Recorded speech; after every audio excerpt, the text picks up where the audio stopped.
Okay, good morning. I'm Mr. Nasagishiba. What is taken at Saganio Gishigak? What chief Mr. Hamina got to go in my house. Umay to take the time in Gishigak. Kanamutka take the Nahigona. I have a Tishika Mushkegowuk at the Skinagan at Abatagan against the Habatagan at the spot Takigon and Naho. We have a Tishika being dictated in the Wawatay, Mr. Bhutan Debugo. And not so many Shiba, what she was figured to know. And not so much Saga Bogabism and a Neogishigal. Neogishigal, not so many Shiba, what she was saying, Shishabo and Gesso, the God Saga Bogabism. Most of us coming, go show good morning. Let's take no Mushkegowuk Wawatay is the go podcast, so got out of Mushkegowuk. Go show with it to know, Mr. Tino Simiskamik, Mr. Hagat of Take, and they were going to say Shiba. All right, good morning to everyone. This morning we're going to be talking about a few things. In terms of that, I'll let these ladies introduce themselves and now we'll take it from there. Go ahead, Ina. Good morning, Wawatay. Charlotte Nakoochee, for Albany District, and I work for Mushkegowuk Council under the Nation Rebuilding Initiative Department, and my job title is Community Engagement Facilitator. Wawatay, Samantha Matthews, Mushkegowuk. I work as the Regional Food Security Coordinator. Okay, good. I will take over giving to so going to heaven the Hano check down into Tahuta to market take it. So this morning we're talking about food sovereignty. Right? Mm-hmm. All right, that's where we're going to start growing our own plants, food, potato, whatever. But I'll let you take it from there. You guys go ahead. So right now we're currently doing, we're planning community engagements. So we have a team that will be visiting the communities, including Pewanik. So this is a regional food strategy, and so what that means is that it's going to be led by Omushkegowuk people, and it's to more or less gather information and identify priorities for the communities, and it's a way for them to express what food self-determination means to them. So each community is going to be different in terms of what they want and how they envision food sovereignty. And this, what we're doing right now, is just basically collecting information, who's doing what in the communities, who are the food champions, identifying those people at the grassroots level who are doing and leading food projects, and how can we as Mushkegowuk Council better support them. Ina? Oh. Precies. Dat goed staan, jullie niet gestemmen hebben, dan weet ik Samantha. And what I'm going to I don't even know how you would say food sovereignty. Yeah, okay. Oh. Food sovereignty? I go na tana in the town with tangy one get to be Kinaga in the town with tangy one get this town if me to that I was school. Go on, come in the town with tangy. Kinama to be in the Manikin to meet the swat down in the matter. Okay. Yeah, in English. I niya batisan gate mo pisten ho northern communities. So 8 mamo itestano ho communities ki mo pistamak neo mani nang understand that te kibat no Castella. So for Albany cash aro abaskere my Pewanik. Ma ni nagdutin kamaton din ho tabat mo na or surveys list. I don't know how you say surveys in Cree, but they got hinged kibe tayo ang chilis ko na statue ko inilogan de kisha mga pista man town nagamana ho mabodo tumagmato na mga ho nana ko the Bachamona than the Chagate Banis the board and the Tishinago thing and take a we could how the head to say how meet him take it and my Kishka man Mr. Martin Makin how the Bachamona Costa how a report to him that the Tishinago Hegma than the get to the Chagate to the stand of my home. Oh my God, not touching me home, Samantha. Everything? Yeah. Everything? Good? Yeah. Anything else? Or, okay. You know what I'll do? I'll ask you guys a couple questions. Yeah, that is very important actually, no matter how, what you're saying about the food sovereignty. We need that because we have to think about the cost for every item that's shipped to every community. We buy a whole tomato here, we pay 87 cents. That's what I pay. When I go up north, it triples, like 3 something for a whole potato. And just imagine how many potatoes go in each community. I mean tomatoes, I should say, sorry. Tomatoes, how many they go in each community for that price, right? And sometimes we see vegetables or any other fruit, they, by the time they get to the communities, they're rotten because it takes weather permitting or stuff like that, or a trucker like went off the road, stuff like that, or delays on accidents, like produce vehicles or whatever, that kind of thing. So that's one thing we need to look at is in terms of that. So before we can start our own, we just like she said, it's good to have a survey to gather all information what people want and how they want to start growing their own vegetables, potatoes, you name it. Then we can start producing our own economy. That's one thing we can look at, right? And it's a good project in terms of that. People would get busy. Because I used to work in a potato island when I was a teenager in high school. So I used to work with this old man. I still respect him every day. When I talk about potatoes, I always look, because he's up there now, late on to come out, right? I used to work with that old man, and so he would start growing this, growing that, and then by the end of the summer, everything's ready to go, get cooled, and then after buy everything and then sell them. And they used to sell fast. People used to buy potatoes at that time, and so that's what we need. I think in terms of Fort Albany's got their own growing stuff like that. Yeah. Megan Danielson has in the school.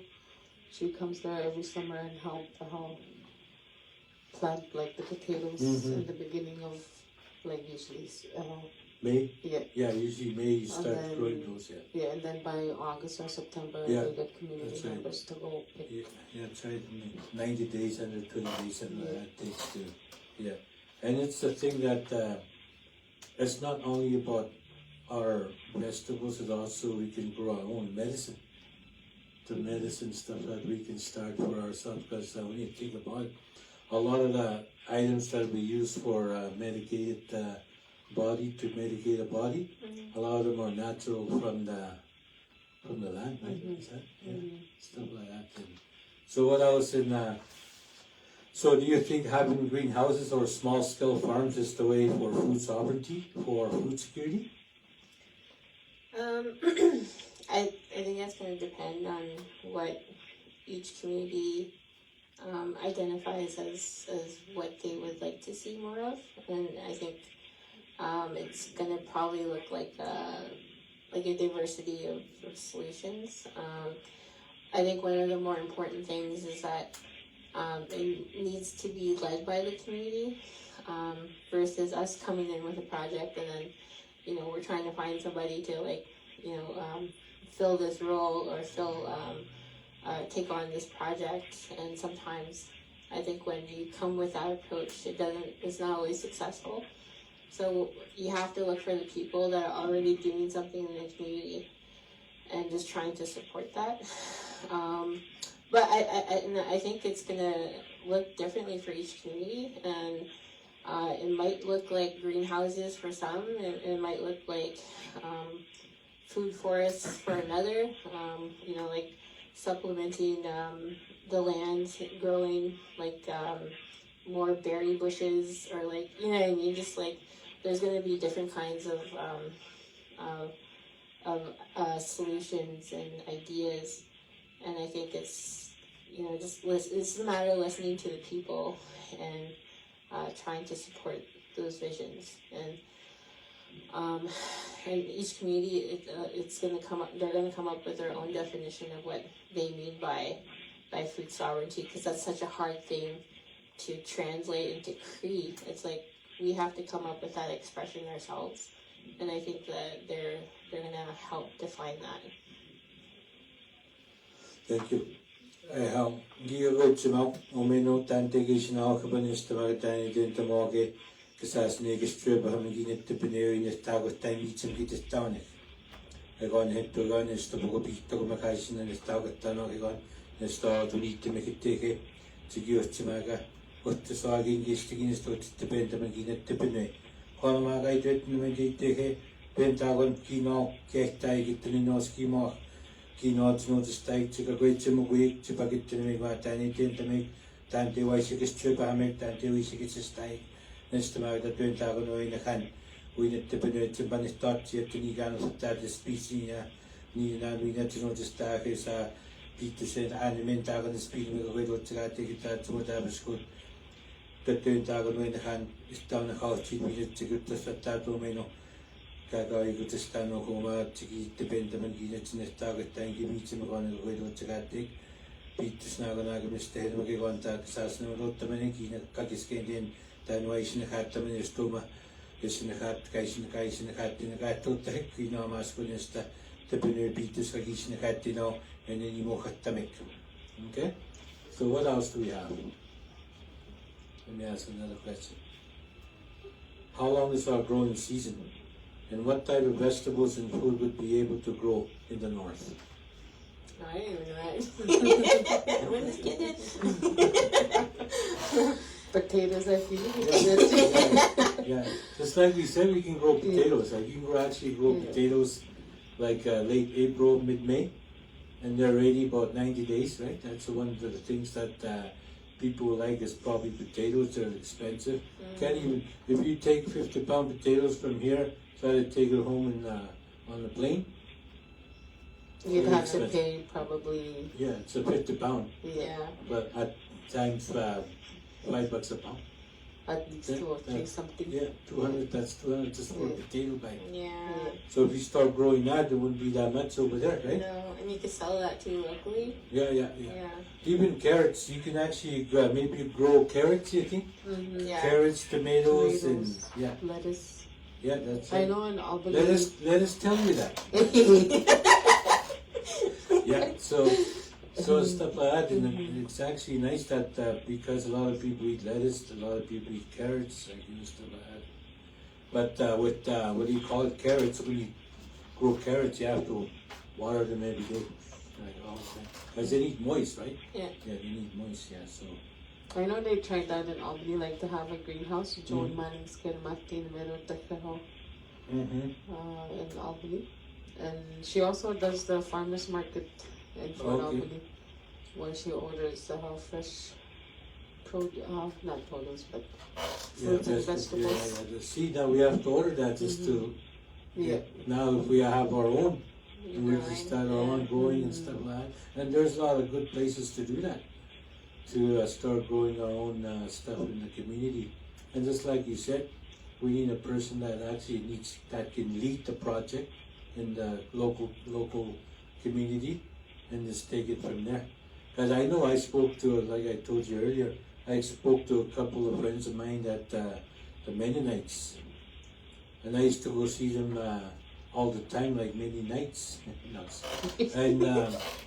So I used to talk to them about stuff like what we used to do back home, and they heard about it, and they were so amazed at wondering how could we help, how we should help. stuff like that, because he says when we start growing your own, everything grow your own, you actually know that you'll always have food on the table.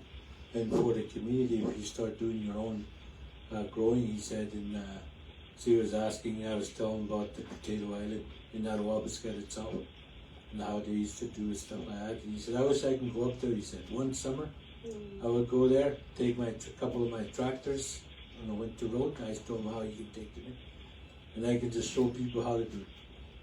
Maybe that's another way we can start. And maybe that's another step to how to start what we need in terms of machinery, right? In terms of that. And guys know, I know during the summer when I work, I had to cut grass, and it's almost like a half a football field. That's how big it is, right? Nice to cut grass. Now today you can cut grass with a big grass machine, tractors, right?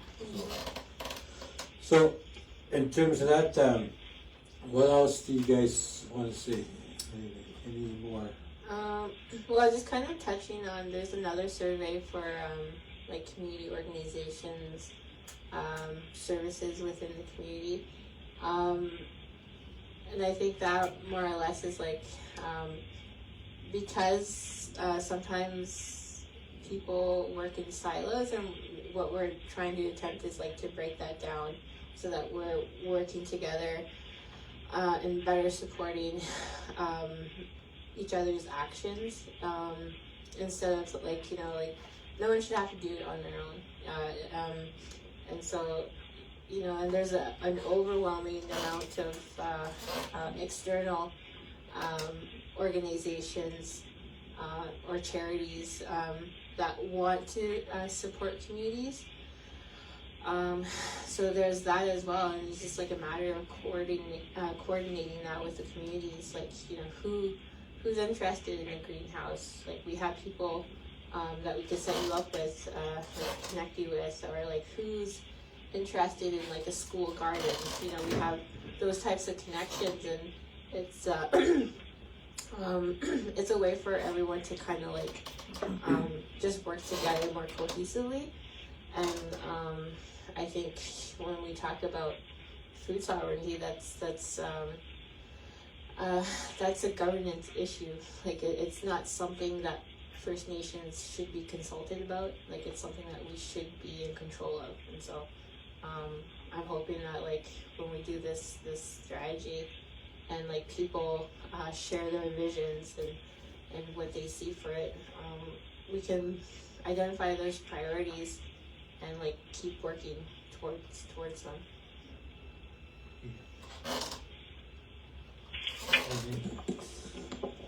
And I want to point out that there is services out there to be reached out to be Wawatay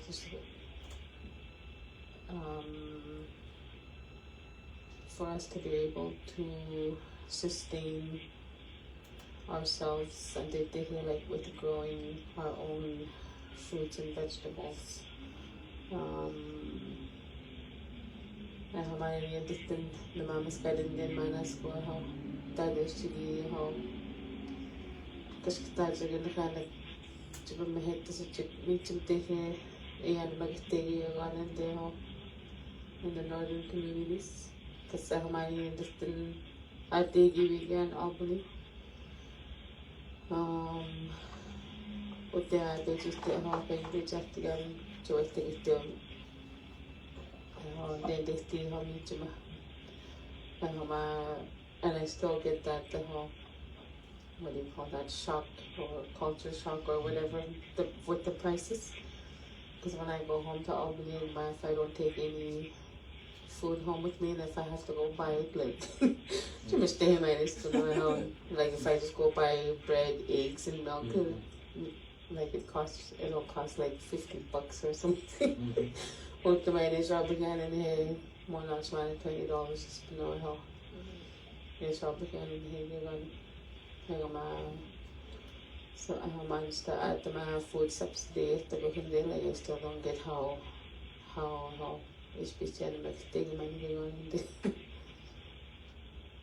Yeah, that was true. It's true. Even we can start eggs, chicken coop, and all that kind of stuff, right? I had that one time in my backyard. So every morning I go. I used to get like 6 to 8 eggs a morning, or during the day. And so that's what I ate. But the only problem I gave it up because it was a family thing, but everybody forgot. Like a puppy. Oh, yeah. You get a nice puppy, kids love it, it grows. They don't want to bother it. I end up doing it. That's what happened to my chicken eggs. Oh, yeah. So I ended up doing this, I got tired and I just gave it up, give it away. So stuff like that we can do. As a community, we can start our egg farms, right? Stuff like that, we can do that. And that'd be good, keep them, make a big a dome hut for them to put eggs in there, stuff like that. And that you can I know there's, I can't remember the lady's name, Nakoochee. We went there last year for community engagement on IRO and then we had other departments in our program come. And chicken? Yeah. Eggs, yeah. Yeah. So they had Rachel. Rachel McMillan. Yeah, they asked me. Yeah. They asked me that, actually, they asked me about that, where to get chicken and stuff and all that, and I actually told them how to set it up. When I remember that was last year, yes. Because my sister-in-law, I guess that's her cousin, she asked me, hey, your chickens you used to have, oh, they're long gone, and it went to my stomach now, I guess. And, so after that, I told her how to get them, and so I guess that's what they did. That's what they did, and I don't know how they're doing so far. Yeah, so. yeah, that'd be interesting to see how they're doing. Like yeah, exactly. That'd be a good, just an example to say, see how we can start stuff that like it's that. possible, right? Even though you think it's cold, there's ways of doing stuff. Even bread, you can make your own bread. Look at how many like people go to the Mennonite farm just to go buy stuff like that, making local jams and stuff like that. There's so much. They can do it, anybody can do it, yeah, right? Yeah.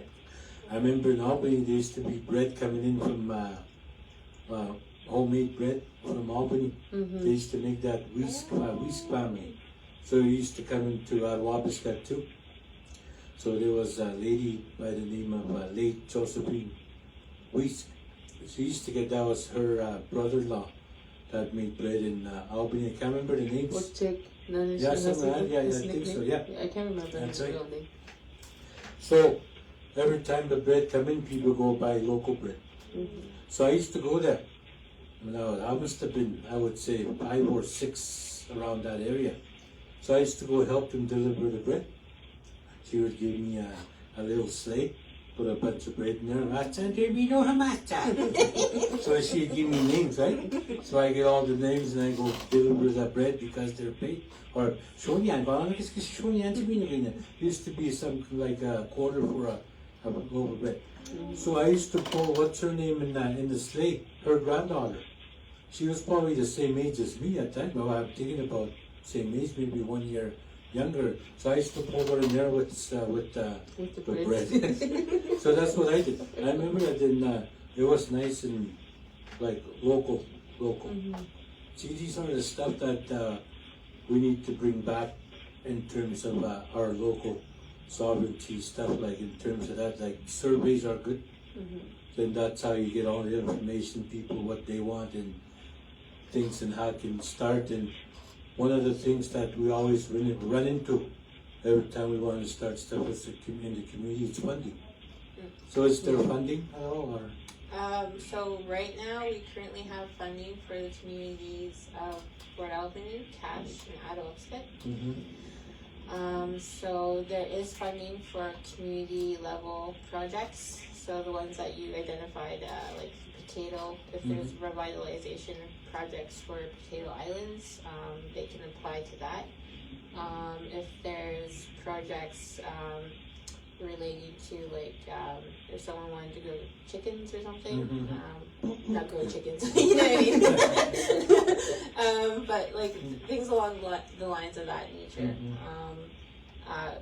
we could offer that support, Mhm. like just to get it started, you know. And it's strictly Potato Island, right? Not a fantasy island.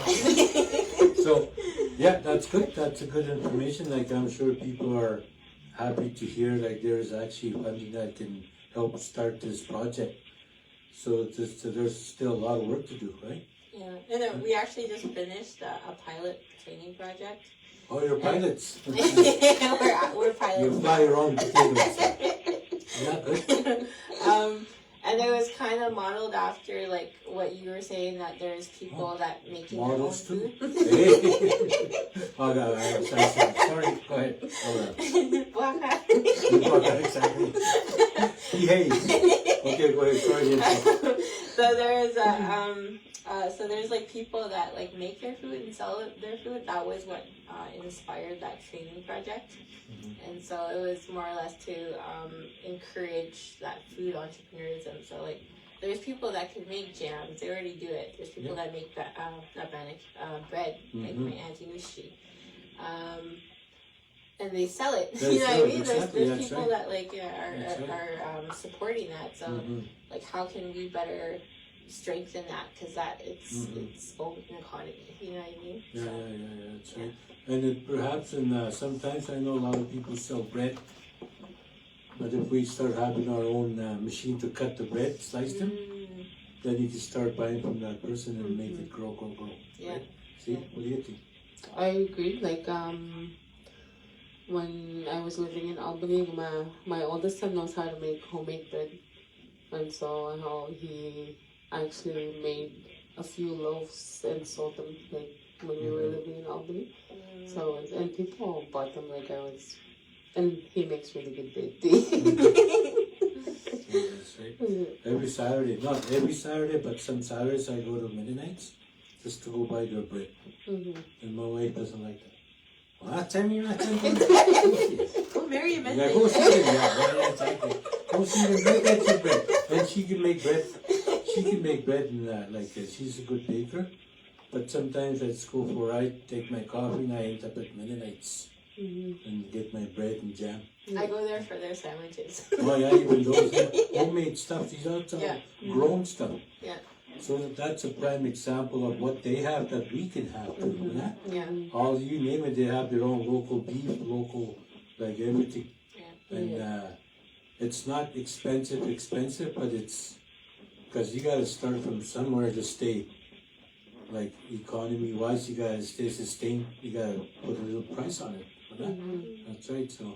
So what else do you? We can start transporting cows. Well, we had cows before up north. I remember my mom told me that. Yeah, these cows. We have pilot license. Yeah, we do. Yeah, you can do that.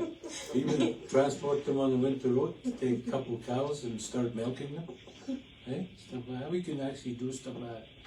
We just gotta figure out how and the best time to do stuff like that, and how they're gonna during the winter, how they even here you see cows still stand outside in the winter, and we're not far from here to a couple degrees over there colder, stuff like that. Eh? Yeah, sure that can help it. We were hoping to get some questions online.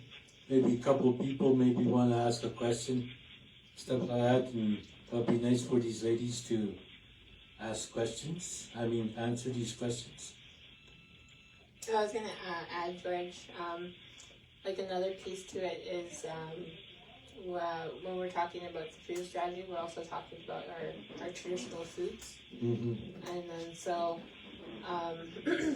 hopefully gathering feedback from the community as far as like what they would want to see,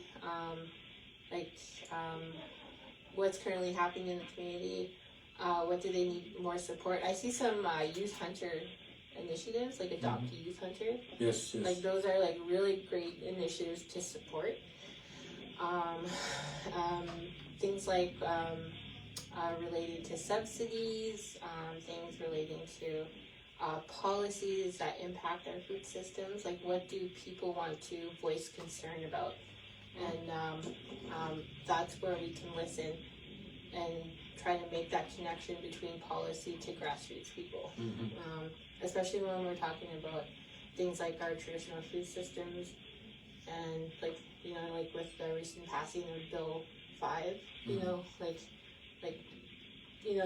now more than ever is like we need to like identify those topics and I just try to come up with strategies, I guess, discussions. All right. So we got a question online. It's the food. What is that? Sorry, I can't see that. I'm not old. I don't have my glasses. The Food Pathways Training Program with Northern College. Will there be another intake in the coming? Oh, so that person was referencing our pilot training project.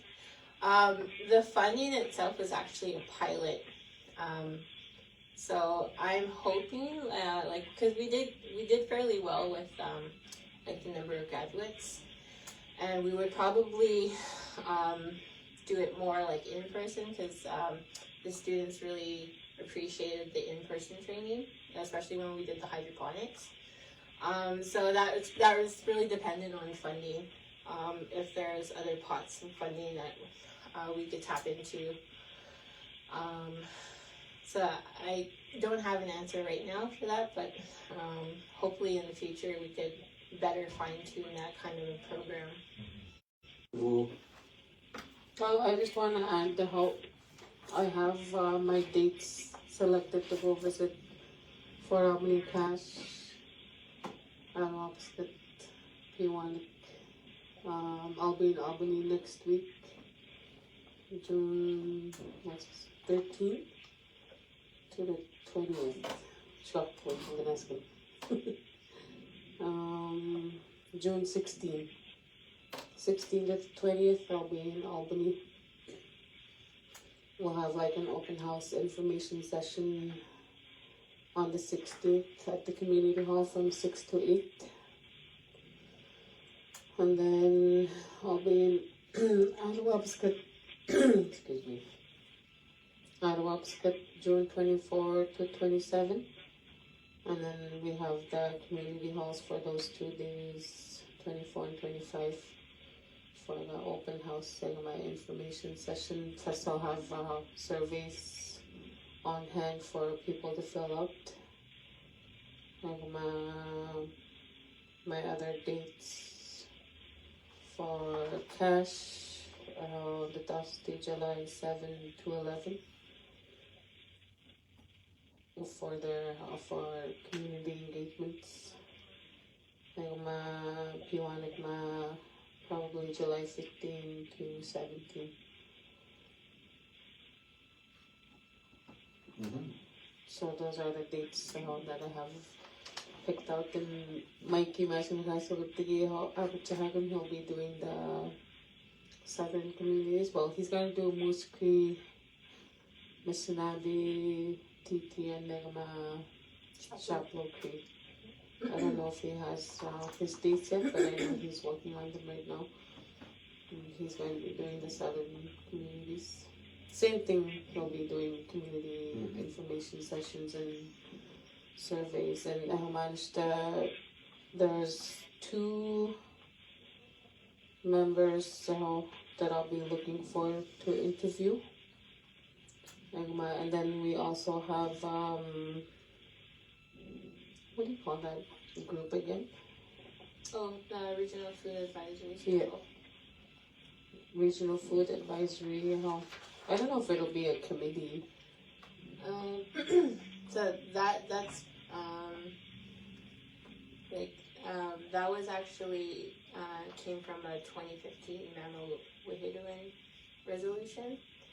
And so it identified having like an advisory group and a member from each community, and we also have an urban member just to kind of identify issues, but also just like help inform some of our programs on food. So that's yet to be determined, like with like dates in terms of. But yeah, I just wanted to kind of. So that's probably something that'll be worked on in the future, to have a committee, advisory committee for food sovereignty. But that's all I wanted to say. I just have one more thing. Oh, no, go ahead. Take your time. Sorry. Take So your like time. the regional food strategy, it does include urban Omushkegowuk. So currently we have the survey on our Facebook page. If you go to Omushkego Nation Rebuilding, you can access it there, but keep an eye out for us for when we do like booths, like local events. We'll likely have like physical hard copies of the surveys. So just so that it represents the communities, but also like Omushkegowuk as an entire like nation, like off and on reserve. And they're most likely welcome to come to the office too, right, to get the forms? Yeah, for sure. Okay. Anything else? Or good? That's it. So I think that's it for now, eh? Mm-hmm. So like we said, we need that food sovereignty in our communities. That's the only way we can actually sustain ourselves, look after ourselves. Hopefully things work out and we can do this again. Mm-hmm. By the time you guys are done your surveys and what the outcome, you can always email us. We can let people know. Doesn't have to be, it can be any time you guys have a show every week. Okay. Like an update, what's happening, stuff like that. Or if you want people to say, hey, I can let people know maybe there's a food sovereignty survey workshop or something in the community tonight. They want you guys there, stuff and all that. And that would help out a lot. Okay, it's been good. And anything else you want to add at the end? So this is it. I just want to say, Wache, Pitan, Kustachin, if you're listening. Concord. Yeah. Yeah, Peter. He used to be one of our active storytellers on Wawatay. Peter Kustachin. Yeah, Kina, how are you? My dad. I don't know if he listens to Wawatay, but he's in Albany, and just all my friends and family. Good. Okay. Thank you, Ron. We have Ron as our communications and video man. I'll take him to Albany with me. Yeah. So in terms of that, thank you everybody. It's me guys. Mr. Agito Trega on the Giscasic. Come on, be stuck with all this town. Hit take you, ma. Because I got Pagabi, some Nisha Tanel, being Nisha Tanisas, I thought was got to get take not all but to make them meet the Magian, to give more beast to make that to the skin to me. And the gate to take out your trip back to Guma, jet to benefit to see Yankee to Bene, to the target take on Gary Beach here. On the bag against the case of John Pasco Visa. He's also going to sit there. They're going to piano near the shop when they sit there Pasco Visa. They're going to pick his canata position that the bed TV to make it take him off his tag. Great, thank you very much. Have a good day. Thank you. We're going to watch Margaret as the Tiki Stanan. English meaning that he bucket the accent to bat to me. I'll go at you. What you would time say, I don't make it. It's English to say. That's it.